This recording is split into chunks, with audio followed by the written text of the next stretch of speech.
going on, everybody? You were watching the Jets Report by Chat Sports. My name is Patrick Siepman, and coming up on today's show, we're diving into the latest Breece Hall trade rumors after he kind of gave a threat to the Jets front office, and this is what he had to say. He's saying, "If y'all don't want me, that's your loss. I'll come back and kill you guys." Now, a CBS sideline reporter did report this during the Jets Bengals game this past Sunday, and it was a perfect timing because Breece Hall went out there and killed the Cincinnati Bengals. And I absolutely love this mindset from Breece Hall because he's heard the noise. Like, if you're on social media whatsoever, like, you have seen the Breece Hall trade rumors, like the Chiefs are trading for him, the Chargers could trade for him. I mean, I've made multiple videos about Breece Hall potentially getting traded, but he was absolutely fantastic this past weekend. And I definitely think he threw a wrench in at least the Jets' plans, trade him or not to trade him because this is absolutely ridiculous. It's coming in from Rich Cimini. To say Breece Hall dominated the fourth quarter would be an understatement.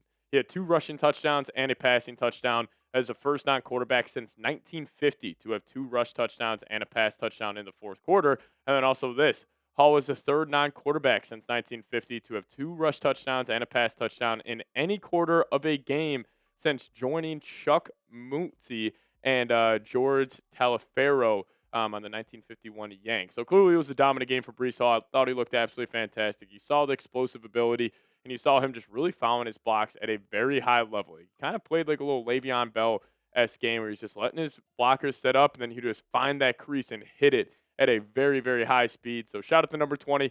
I think it's been absolutely awesome, but we are going to talk about the trade rumors today. Does it still make sense for the Jets to trade him? We'll dive into it, but I think no matter what, the performance Breece Hall had on Sunday at least increased his trade value. Now, it was originally getting reported that the Jets would be lucky to get a 4th-round pick for him, but I think he could at least go for a 3rd. So what would you do on this one? Would you trade Breece Hall for a 3rd-round pick? Give me a T for trade or a P for pass. Now, I think the real question in terms of trading Breece Hall is, what are the Jets' plans to do with Breece? Because if you do bring him back and you don't trade him at the deadline, you should have plans to pay him and make him potentially one of the highest paid running backs in the NFL. So where does kind of Breece Hall fall into that category of how much money he's going to get paid?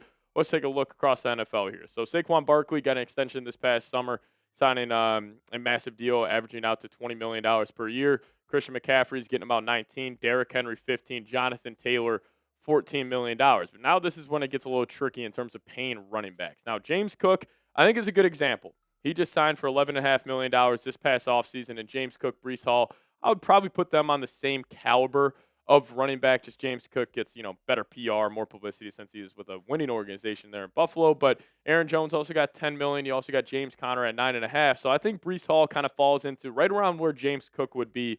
And just with the salary cap increasing, my offer to him would just be a 2-year, $25 million deal. Comes out to $12.5 million a year. Now, I am sure Breece Hall is looking for that 3rd and 4th year on that contract, but as we've seen in the NFL, running backs hit that wall very, very fast. And plus, if you give him, let's just say, a 4-year, $48 million deal like the Josh Jacobs contract, for example, one, you got to bank on him not getting hurt and him maintaining the same, production that he has shown this season throughout 4 seasons, which is very challenging for the running back spot. So I would offer him 12.5 a year. I think this deal is more than fair, but Breece also gave his own comments a while back on the latest trade rumors saying this: I want to be here. I love being a New York Jet. At the end of the day, I don't control what goes on. I only control what I do on the field and how I handle my business off the field. Again, this guy, he's got great self-awareness. He's also got a great confidence about himself. And at this point, I have no idea what's going to happen. Originally I was saying, before last week's game when the Jets were 0-7 and, Breece Hall had a couple bad games before that, I was saying, he's probably going to get traded for about a 5th-round pick. But I really have no idea what's going to happen at the deadline because I think it's fair to say the Jets would have the worst weapons in the NFL without Breece Hall, obviously with Garrett Wilson being hurt. Because then you have Isaiah Davis, who Isaiah Davis is a fantastic running back, but he's more of a running back too. And then you would still be without Garrett Wilson. Josh Reynolds just went to IR. Like, you have really no pass-catching weapons. You have a rookie tight end in Mason Taylor. Like, that group of weapons combining tight ends, running backs, and wide receivers without Breece Hall might be the worst in the league. And even with Breece Hall, it still might be the worst group of weapons in the NFL. So I think they would have some hesitation in trading them, especially if a team, if they're trying to lowball you, getting for a 5th, 6th-round pick. Obviously, I think the Jets would say no to that, but maybe if a team offers a 4th, maybe they offer a 3rd. I still think it's unlikely you could get a 3rd-round pick for Breece Hall, but we'll see what happens. I have no idea. I'm kind of 50-50 either way. If you made the argument they're still going to trade him, I could hear you out. made the argument they're not going to trade him. I could hear that out as well. But the one guy now I think kind of moves up to being the more likely player to get traded off the Jets roster, I think it would be Will McDonald. Will McDonald this past weekend against the Bengals only played on 42% of snaps. I don't really necessarily think he's an Aaron Glenn guy, an Aaron Glenn style of edge rusher. So my answer to this question would be Will McDonald, but you guys let me know your thoughts. More likely to be traded, Breece Hall or Will McDonald. Now, I want to just kind of have a news roundup on the second half of today's show. Glenn was talking about the starting quarterback. Jarvis Brownlee gave a badass quote, so we'll get to that here in a second. But today's episode of the Jets Report is sponsored by Prize Picks. Now, Prize Picks, if you guys download the Prize Picks app today and plug in that promo code CLNS, will hook you up with $50 in lineups after you play your first $5 lineup. Now, the hard-hitting football action is even better on Prize Picks. The weather might be changing, but the feeling of being right never gets old. So keep the season rolling on Prize Picks by getting $50 instantly in lineups when you play your first $5. And Prize Picks is the only app that offers stacks, and you can pick up to the same player 3 times in the same lineup. If you guys want to pick more on Josh Allen's pass yards, rush yards, and touchdowns, now you can pick all of them in the same lineup only on Prize Picks. I also have another new feature where you guys can follow the Prize Picks players directly on the app and copy their lineups in one click. Whether it's a friend, celebrity partner, or just someone whose picks you like, hit that follow button and check out every lineup they create in the new Feed tab on Prize Picks.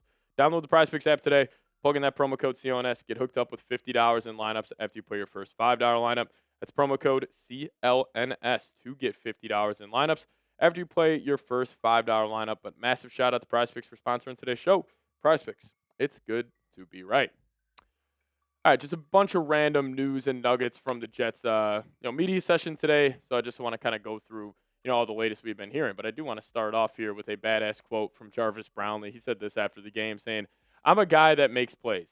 That's what they brought me here for." And he obviously had the game-winning pass breakup over the middle of the field, and this guy's just been absolutely fantastic. I think Darren Muji's best move by a wide margin since becoming the new GM of the New York Jets was the Jarvis Brownlee Jr. trade.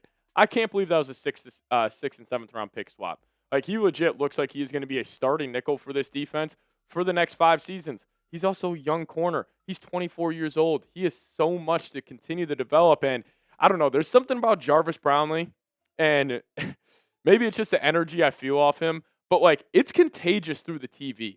Like, when he is coming up there, blowing up screens, being elite in terms of just being a run fit on certain run plays, like, you can feel it, and I'm sure if I can feel it through a TV screen, like, his teammates are probably looking at this guy and be like, man, this guy's playing balls to the wall every single play.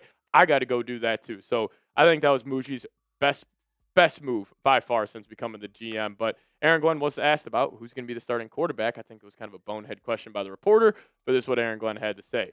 I think you know what my answer is going to be on that. This is the bye week, and we're going to focus on us. Listen, I have time to make that decision. That's one of the good things about the bye week. But seriously, this gives us a chance to really just hone in on the good, bad, and ugly and try to get those things worked out because we know we have a ways to go. No shocker here. I think starting quarterback's going to be Justin Fields no matter what. I mean, obviously with the performance he had, being the quarterback when they got their first win, I think they're going to keep riding out with Fields. It also took a lot for the Jets to even bench Justin Fields. Like, he had one of the worst quarterback games I've ever seen against the Denver Broncos. Followed that up with one of the worst first halves we've ever seen against the Carolina Panthers. Then they finally decided to bench him. So I think they're going to ride out with him. I think it's the right decision. Clearly this locker room, clearly the teammates can rally around the guy. And, he also, with his athletic ability, can sometimes give fits to opposing defenses. But Zach Rosenblatt tweeting this out, and I thought this was kind of funny. Aaron Glenn said he thought Steve Wilks did an outstanding job. He pointed out that T. Higgins didn't have a catch after his touchdown, and that Jamar Chase didn't have many yards in the second half. Aaron Glenn, the Bengals, they moved the ball at will on Steve Wilks' defense. They were able to run the ball at a super high level. And Jamar Chase, even though a lot of it was underneath and he didn't accumulate a lot of yards in the second half, like, the Bengals offense was still absolutely humming. And listen, I understand the Jets personnel defensively is not that good. Probably bottom 10 in the league. Like, yeah, you got some blue chippers and Quinnen.